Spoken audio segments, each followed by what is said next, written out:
सभी मित्रों को नमस्कार। 20 नवंबर की शुरुआत हो चुकी है। रात के 12:06 हो चुके हैं।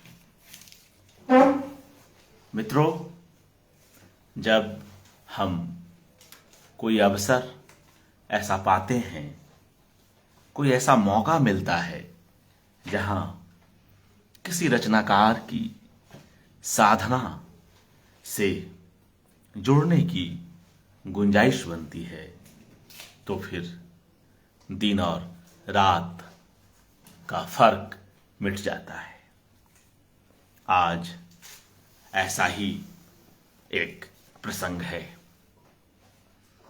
हम लोग भोपाल में हैं और जब सुरेश ऋतुपर्ण जी से यह अनुरोध किया कि आगे जाने कब भेंट हो, तो क्यों नहीं आपकी कुछ कविताओं को सुना जाए, स्वयं भी उसका आनंद उठाऊं और जनसुलभ पुस्तकालय से जुड़े तमाम सर्जक, कलाकार, मित्रगण भी उसका आनंद उठाएं।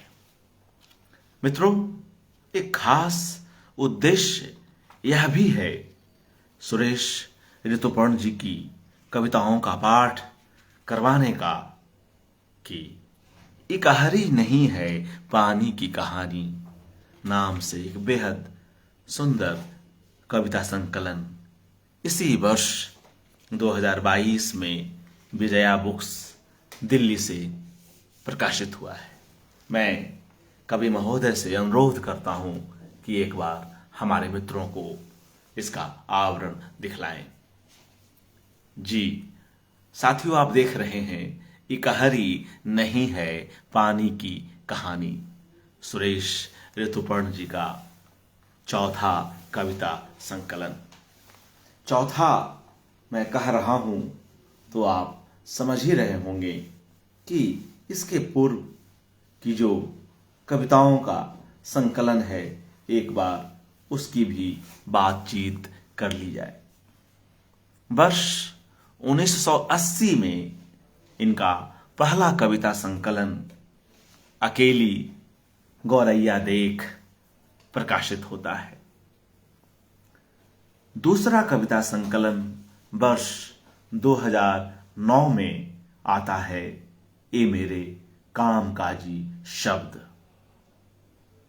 वर्ष 2017 में इनकी कविताओं का एक और संकलन आता है, हिरोशिमा की याद एवं अन्य कविताएं, और जिसको हमने अभी स्क्रीन पर देखा, इकहरी नहीं है पानी की कहानी।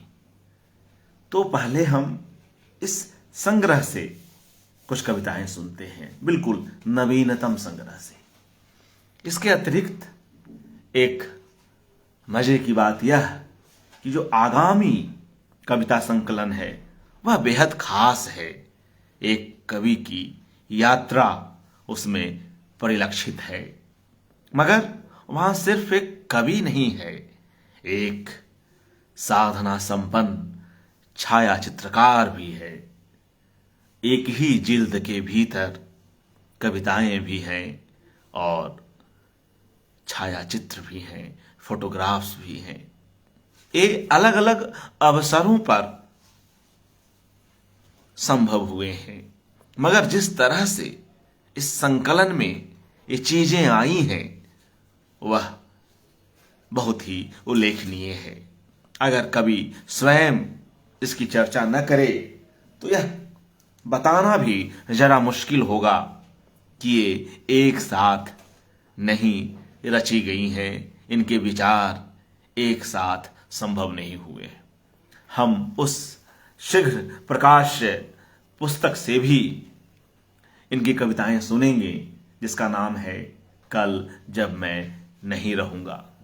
मगर पहले हम प्रकाशित और नवीनतम प्रकाशित पुस्तक इकहरी नहीं है पानी की कहानी की कविताओं को सुनते हैं। बहुत बहुत स्वागत आदरणीय सुरेश ऋतुपर्ण जी। नमस्कार। नमस्कार अर्पण जी। ये मेरा संग्रह एक गहरी नहीं है पानी की कहानी अभी छप के आया है और आपका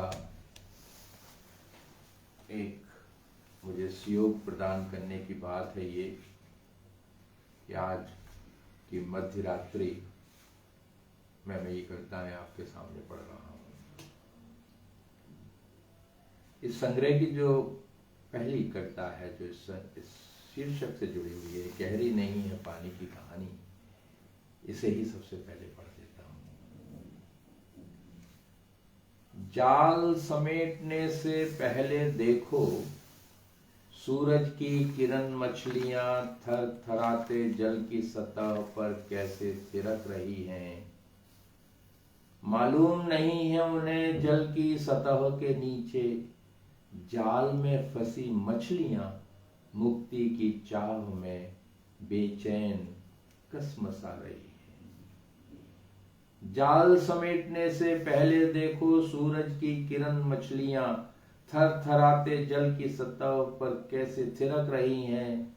मालूम नहीं है उन्हें जल की सतह के नीचे जाल में फंसी मछलियां मुक्ति की चाह में बेचैन कसमसा रही हैं। कितना अंतर है एक ही जाल के दो स्तरों में। एक स्तर पर थिरकन है जीवन की तो दूसरे में मृत्यु की आहट। एक तुम्हारी आंखें हैं जो देख पाती हैं केवल ऊपरी सच्चाई, जबकि अतल गहराइयों में चल रहा है एक मुक्ति युद्ध। ये गहरी नहीं है पानी की कहानी और मेरी कविता भी गहरी नहीं है, पर क्या करूं मैं, दिखाई नहीं देती तुम्हें मेरी वेदना। तुम्हें तो चाहिए बस विचारों की शराब कि किसी मनचाहे मुद्दे पर करनी है नमकीन बहस। तुम्हें मालूम है विचारों की फसल के दाम अच्छे मिलते हैं। विचार के सहारे आसानी से चलाई जा सकती है अपनी दुकान। पंथ, संप्रदाय या कोई आंदोलन, कौन समझाए तुम्हें विचार नहीं है अमर। कौन समझाए तुम्हें विचार नहीं है अमर।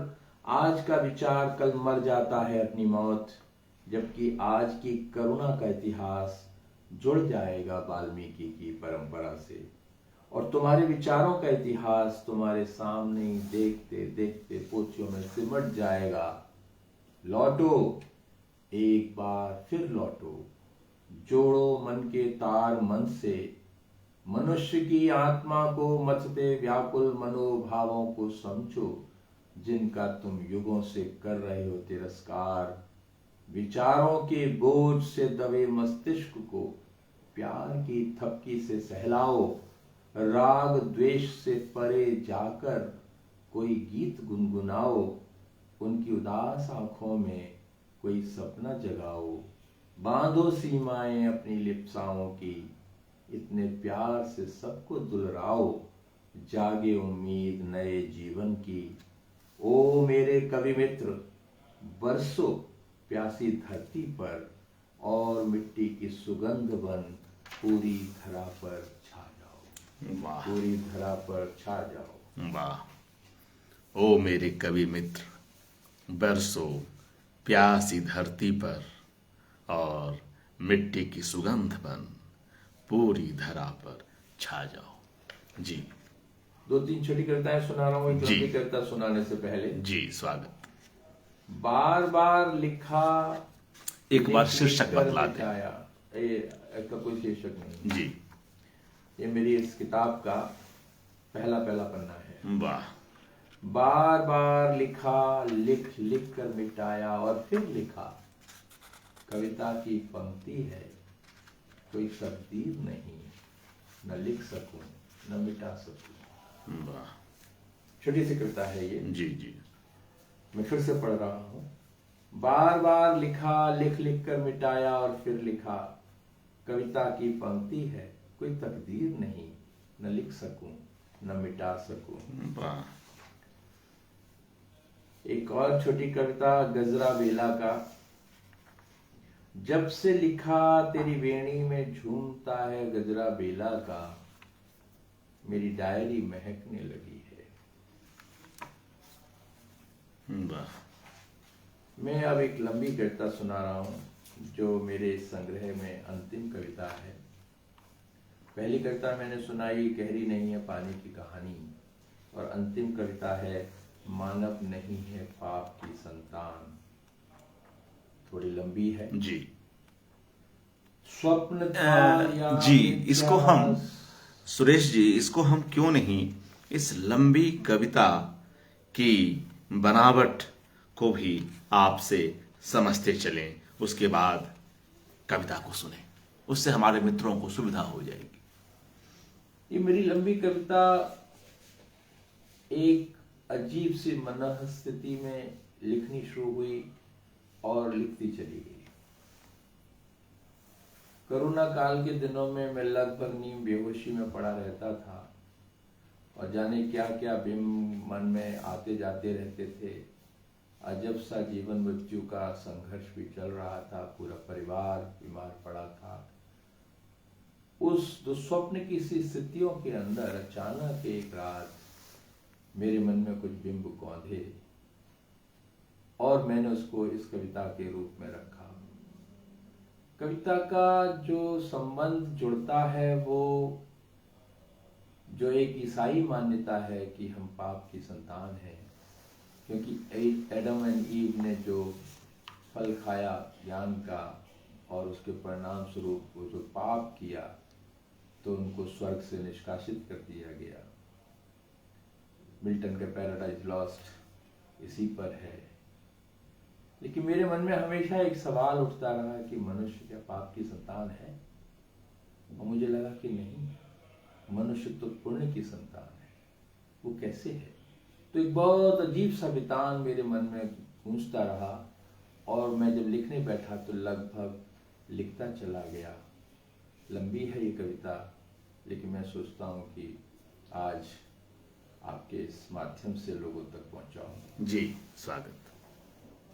स्वप्न था या मिथ्याभास, कल्पना थी या कोई दुस्वप्न, या कि था जन्म जन्मांतरों की अनवरत यात्राओं का एहसास।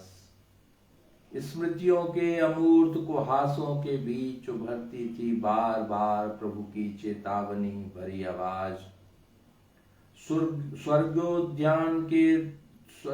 स्वर्गोद्यान है देवताओं की संपत्ति, फल फूलों पर है उनका ही एकाधिकार। वर्जित है उनका उपयोग प्रजा के लिए, अपराध है इनको चखना भी। सावधान, मेरी आज्ञा का उल्लंघन क्षम्य है, कठोर है मेरा दंड विधान। मिलेगा निश्चय ही निष्कासन, बंद हो जाएंगे सभी द्वार। जितनी बार सुनी चेतावनी, उतनी ही बार ललचाया मेरा मन। खाने को वर्जित फल आमंत्रित करता सा लगता था सारा उपवन। था यह के खेल नियति का या मेरा प्रारब्ध खींच रहा था। वसंत की आहट से सारा उपवन महक रहा था। फलों के बोझ से झुकी हुई थी डालियां, अपनी प्रेयसी के साथ कर रहा था मैं भ्रमण। उल्लास से भरा हमारा मन खिलखिलाता हुआ कर रहा था उद्यान में विचरण। सहसा देखा गदराया वह सुंदर पल डाल पर झूम रहा था। लगा जैसे दे रहा हो आमंत्रण। आओ पास आओ, चखो मेरा स्वाद अनुपम। अवश्य भाव से हम दोनों खिंचे चले गए। कुछ देर उसे देखा परखा, फिर तोड़कर खा लिया सहसा। भूल गए प्रभु की आज्ञा, किसे चखना भी है वर्जित। भूखे थे हम शायद, चखा हम दोनों ने वह फल। विद्युत तरंगों से भर गई काया तक्षण, ऐसा स्वाद कभी नहीं था पाया। सोम रस से अघाए मन को मिला एक नया स्वाद। कि जिसने रोम रोम में जगा दिया सोया हुआ अजब सा उन्माद। ओठों पर लगी तैरने कोई अनबुझी प्यास, घिर आई थी सांझ अपनी रक्ताभा छोड़, क्षितिज पार अंधेरे में डूब गया था सूरज। आकाश में झिलमिला रहे थे सितारे और अवश सम्मोहन में बंधे हम एक दूसरे में समाते गए। साक्षी है आकाश, साक्षी है नक्षत्र, साक्षी हैं सभी वृक्ष लताएं, साक्षी है झरने का निर्मल झरता जल, साक्षी है रात रानी की गमकती गंध। पहली बार जाना प्रेमानंद होता है क्या, पहली बार जाना वर्जनाओं से पार जाने का अर्थ, पहली बार जाना लपलपाती लपटों में जलती काया कैसे हो जाती है शीतल, कैसे ब्रह्मांड हथेलियों में समा जाता है। अधरों पर बहती नदियां कैसी प्यास जगाती हैं, अमर बेल सी जैसी कोमल बाहें तन से लिपट अद्वैत का मर्म समझाती हैं। नहीं जानता कितने क्षण बीते, युग बीते या हो गया कल्पांतर, हमने तो बस इतना ही जाना, यदि चखा न होता वह वर्जित फल, अलभ्य सुख से वंचित रह जाते। धीरे धीरे लौटी चेतना, सुध बुध खोया तन मन जागा, धीरे धीरे लौटा प्रातिभ ज्ञान, लौटी स्मृतियां यथार्थ जीवन की, तब सहसा आई याद चेतावनी प्रभु की। सिहर गई काया, चेतना हुई भयाक्रांत, जागा विवेक तो हुआ भान, मति भ्रष्ट हो टूटा हमारा संयम, बिखर गया सारा मान सम्मान। क्या होगा अब आगत की आशंकाओं ने आ घेरा, मन है पटल पर उभर आया, जलती आंखों वाला प्रभु का क्रोधित चेहरा। जंजीरों में जकड़े हम दोनों ले जाए गए प्रभु के सम्मुख, आंख माथ झुकाए खड़े रहे हम निशब्द गूंगों के समान। गूंजी क्रोध से कंपित वाणी उनकी, तोड़ा है तुमने मेरा विश्वास, मेरे स्नेह को किया है आहत, अक्षम है अपराध तुम्हारा। पश्चाताप भरे स्वर में बोले हम, क्षमा करें प्रभु, हम बालक हैं, पालक हैं आप हमारे। अज्ञानतावश हुआ है यह अपराध, नहीं चाहते थे चखना वह वर्जित फल, पर कोई जैसे अंदर ही अंदर मथ रहा था हमारा अंतर मन। अवश्य खिंचे चले गए हम, जैसे आंधी में उड़ जाता है दुकूल, जैसे भंवर बीच नौका डूब उतराती है, जैसे जंगल की आग बेकाबू हो जाती है, जल प्लावन के बीच बह जाते हैं घर द्वार। कुछ ऐसे ही हो गए थे हम अब विवश लाचार, कुछ ऐसे ही हो गए थे हम विवश लाचार। ये अपराध हमारी नियति था या प्रारब्ध, अज्ञान था या कहूं था हमारा प्रमाद। चख लिया वह वर्जित फल अनायास, बिना जाने समझे परिणाम। प्रभु हैं आप, हमें आपकी प्रजा, हमारे हाथ है आपके हाथ है हमारी जीवन डोर। जानते हैं आप क्या है श्रेयस्कर और निरापद, उचित अनुचित का कीजिए धारण विवेक। नत शिर स्वीकारेंगे हम आपका आदेश। क्रोधित प्रभु ने आग्नेय नेत्रों से सुना दिया निर्णय तक्षण, बहिष्कार योग्य हैं ये दोनों, करो निष्कासित तत्काल मेरे स्वर्ग राज्य से इन्हें। उद्दंड और हठीले हैं ये, जाकर बसे मृत्यु लोक में, सहें दारुण यातनाएं भूख प्यास आंधी तूफान, सूखा महामारी और झंझावातों से घिर जाए इनका जीवन। हिले धरती तो समा जाएं, फटे ज्वालामुखी तो जल जाएं, वात्या चक्रों में फंसें और दैत्याकार लहरों में समा जाएं। मेरी निषेधाज्ञा का किया है उल्लंघन, तोड़ा है मेरा विधान, दुस्साहस भरा अपराध है ये अक्षम। मृत्यु दंड का नहीं है प्रावधान स्वर्ग के संविधान में। अजर अमर हैं सभी यहाँ, निष्कासन ही है एकमात्र दंड कठोर मेरे विधान में। नहीं है यह अकेला अपराधी, चखा है ज्ञान का फल और किया है रमण जिस सहचरी के साथ, वह भी होगी निष्कासित अभी इसी क्षण तत्काल। नहीं चाहता विलंब आदेश के अनुपालन में, अधिक उपस्थिति इनकी फैलाएगी अवज्ञा का रोग यहाँ। सभी होंगे लालायित खाने को वर्जित ज्ञान फल, उपद्रव फैल जाएगा हर ओर। नहीं नहीं मुझे नहीं चाहिए ज्ञानी प्रजा, साहसी और विवेकवान अज्ञान में ही डूब उतराते रहें सभी।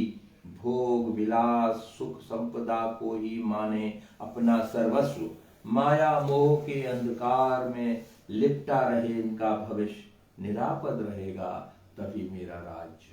शीघ्र करो निष्कासित इन्हें, छीन लो अजर अमर रहने का वरदान, फेंक दो तक्षण इन्हें पृथ्वी लोक के दलदली निर्वात में। इस तरह पाया हमने निष्कासन का दंड। निर्वासित हो आप पहुंचे यहाँ, अकेले नहीं थे, संग थी मेरी सहचरी प्रिया। अनंत ब्रह्मांड की असंख्य आकाश गंगाओं को करके पार, आए हम इस पृथ्वी पर छोड़ अपना विगत संसार। सूरज की किरणों से पाया ऊष्मा का अनुदान, प्रकृति ने पाला हमें संतान समान। कितने युग बीते ऐसे ही नहीं इसका हमें कोई अनुमान।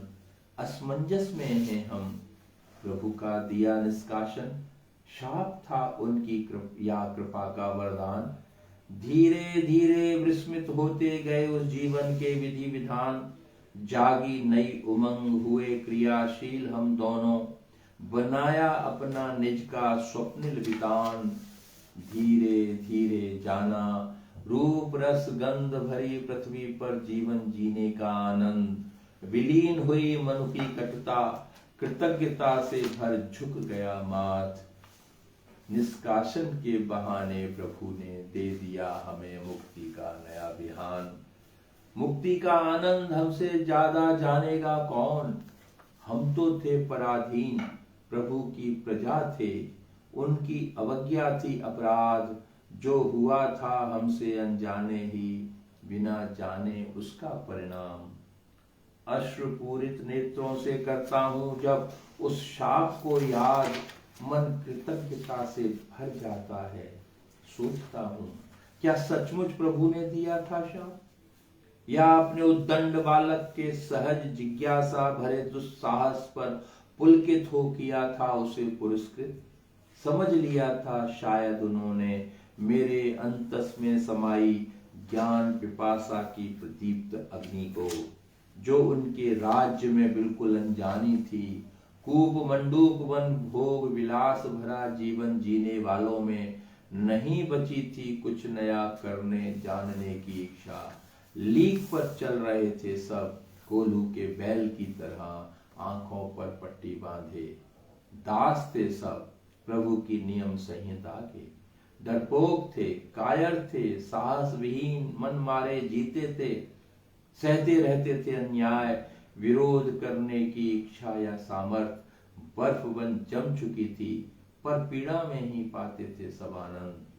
न जाने क्यों लगता है आज मुझे, जैसे मन ही मन चिंतित थे प्रभु, कैसे टूटेगी प्रजा की जड़ता भरी एक रसता। नूतनता के प्रति नहीं थी जिनमें कोई भी स्वीकार्यता। मन ही मन सोचते रहे होंगे प्रभु, तलाशते रहे होंगे उनको अपने राज्य में। तोड़ सकें जो जड़ता प्रजा की, प्रश्नांकित कर सकें जो उनका विधान। हर पिता या गुरु की होती है यही एक प्रबल आकांक्षा। हर पिता या गुरु की होती है यही एक प्रबल आकांक्षा, उनकी संतान या शिष्य ध्वस्त कर दे उन परंपराओं को जो सड़ गल चुकी हैं। नूतनता का उन्वेष जिनमें नहीं बचा है। आज मुझे होता है एहसास, जड़ता की पराकाष्ठा पर पहुंची प्रजा के सामने प्रभु का क्रोध एक दिखावा था। अंतर मन में कहीं ना कहीं ममत्व का सागर लहराया होगा। अपनी संतानों के साहस पर अवश्य ही हुए होंगे गर्वित। दंड देने से पहले सोचा होगा बहुत देर तक। संतानों से विछोह का दुख सहने का साहस भी बटोरा होगा। आंखों में अश्रु भी छलक आए हों, क्या पता। सुविधा भोगी अकर्मण्य निष्क्रिय प्रजाजनों को देने के लिए संदेश हृदय करके कठोर उच्चारा होगा। निष्कासित कर दिया जाए दोनों को मेरी राज्य की सीमाओं से। भयाक्रांत थे हम निष्कासन के समय। क्या होगा कहाँ पड़ेगा जाना नहीं जानते थे हम। अनागत की कल्पना भयभीत बनाती है सबको। परिचित परिवेश से दूर जाने की व्यवस्था मन को कमजोर बनाती है। निष्कासन यानी अपनी जड़ों से दूर जाना। निष्कासन यानी परिजनों से बिछुड़ना। निष्कासन यानी एक नई दुनिया की खोज के लिए अनजानी राहों पर निकलना और भटकना। कहां कहां नहीं भटके हम। अनजान दिशाओं में खेते रहे अपनी नाव। जूझते रहे झंझावातों से। जाने कितने दुर्गम पथ नापे। अंततः हमने जाना। अनुभव का विस्तार ही करता है मानव मन का परिष्कार। निर्वासन चाहे स्वैच्छिक हो या जन्मा हो सुदुरभिसंधियों से अंततः श्रेयस्कर ही होता है। सिखाता है विपरीत परिस्थितियों से लड़ना। मानव जन्मे सोई अदम्भ जिजीविषा को जगाता है। विश्व सभ्यता की पोथियों में समाया है निर्वासन के आख्यानों का लेखा जोखा। वर्जित फल खाने का परिणाम शिशु सृजन में होगा। नहीं था इसका हमें अनुमान। शायद इसीलिए प्रभु ने रखा छिपाकर सबसे यह ज्ञान। वर्जित फल खाना प्रजनन गुण को पाना था। पुरुष था मैं लेकिन पुरुषत्व विहीन। नारी थी मेरी प्रिया रमण योग्य। मातृत्व विहीन थी लेकिन अधूरा था उसका नारीत्व। उस दिन खाया जो वर्जित फल पा गए हम दोनों ही नूतन सृष्टि रचने की सामर्थ। अद्भुत है ये अनुभव। अज्ञान भरी उत्सुकता ने तोड़ दिया वर्जनाओं का आवरण अवेद्य। मेरी प्राण प्रिया के लिए निष्कासन बन गया मातृत्व का उपादान। भोग्या थी वह केवल प्रभु के साम्राज्य में। पर नारित्व की कसौटी तो है गर्भाधान। जिसे पाया उसने खाकर वर्जित फल। असह्य प्रसव वेदना के उपरांत शिशु का प्रथम रुदन स्वर्गीय गान था हमारे लिए। वक्ष से उफन बहने लगी थी दुग्ध धार। नदी किनारे नहलाती थी शिशु को और गुनगुनाती थी गीत नए। लोरियां सुना सुना नींद को बुलाती थी। मातृत्व की आभा से दमकते उसके चेहरे में दर्शन होते रहे मुझे प्रभु की अनुकंपा के। पाकर मातृत्व एवं पितृत्व का गुणसूत्र रच पाए हम धरा पर सृष्टि नई। हम है मनवंतर के अग्रदूत आदि रचयिता मनुज महाकाव्य के। मंगलाचरण के प्रथम अक्षर हैं हम। हमारी कोख से जन्मा शिशु प्रथम सर्ग है इस महाकाव्य का। पावन है जिसका आगमन धरती के धूल भरे आंगन में। गूंजती उसकी किलकारियां अवश्य ही पहुंची होंगी प्रभु के कानन में। अवश्य ही पुलकित हुए होंगे हमारे आदि पितामह। निष्कासन आदेश उनका अब पुष्पित और पल्लवित हो गया था। अनजाने में ही हो जाते हैं अद्भुत आविष्कार नए। हमारे निष्कासन से जन्मा है रूप रस गंध भरा यह अनुपम संसार। और शिशु हम दोनों का बना पृथ्वी का आदि पुरुष। शाप नहीं मुक्ति थी यह भोग विलास में रमे जीवन से। सोचता हूँ बहुत बार वर्जित फल खाने का पाप नहीं किया होता तो कैसे जान पाता पुण्य क्या है। पाप की कसौटी पर ही पुण्य की स्वर्ण रेख पहचानी जाती है। आज हमारे अंतर मन से आती है यही पुकार। शाप नहीं था यह निष्कासन, प्रभु की अनुकंपा का था वरदान। मत कहो मनुज है पाप की संतान, मानव जीवन का लक्ष्य अज्ञान पर विजय का अभियान महान। युग युगों से लहरा रही है जिसकी पताका, मनुष्यता के भाल पर अंकित दुर्दमनीय साहस है उसकी पहचान। प्रभु है या नहीं कौन जानता है, लेकिन निष्पाप शिशु श्रेष्ठतम रचना है सृष्टि की। उसी के सहारे विश्व ईश्वर को पहचानता है, उसी के सहारे विश्व ईश्वर को पहचानता है। जी, बहुत बहुत शुक्रिया सुरेश ऋतुपर्ण जी, इस अद्भुत कविता के पाठ के लिए। मानव नहीं है पाप की संतान। मित्रों, हम कवि से और कविताएं भी सुनेंगे, मगर मुझे लगता है कि इस लंबी कविता के बाद, इस लंबी कविता के पाठ के बाद कुछ देर का 5-10 मिनट का ब्रेक हम लेते हैं।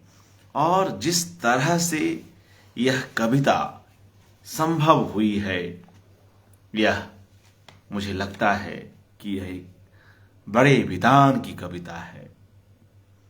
मानव सभ्यता के उद्भव की यह काव्य कथा है।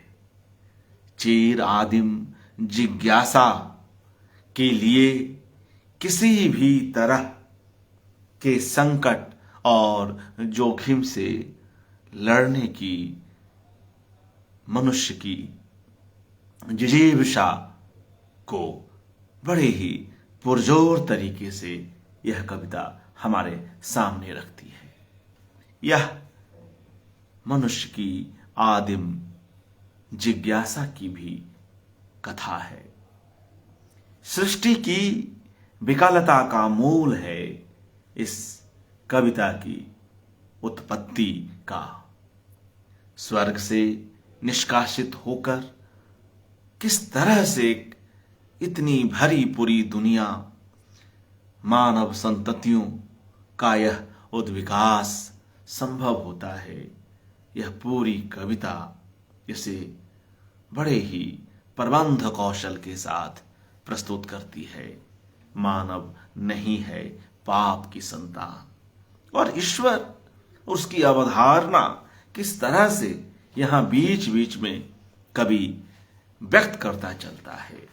कविता की अंतिम पंक्तियां सुनते हैं, प्रभु हैं या नहीं कौन जानता है, लेकिन निष्पाप शिशु श्रेष्ठतम रचना है सृष्टि की। उसी के सहारे विश्व ईश्वर को पहचानता है। यह सुरेश ऋतुपर्ण जी की एक ऐसी अद्भुत कविता है जो निश्चय ही आगे हम सभी के बीच चर्चा का विषय बनेगी। 5 मिनट का ब्रेक लेते हैं, फिर नए संग्रह से इनकी कुछ कविताओं को सुनते हैं। शुक्रिया, नमस्कार।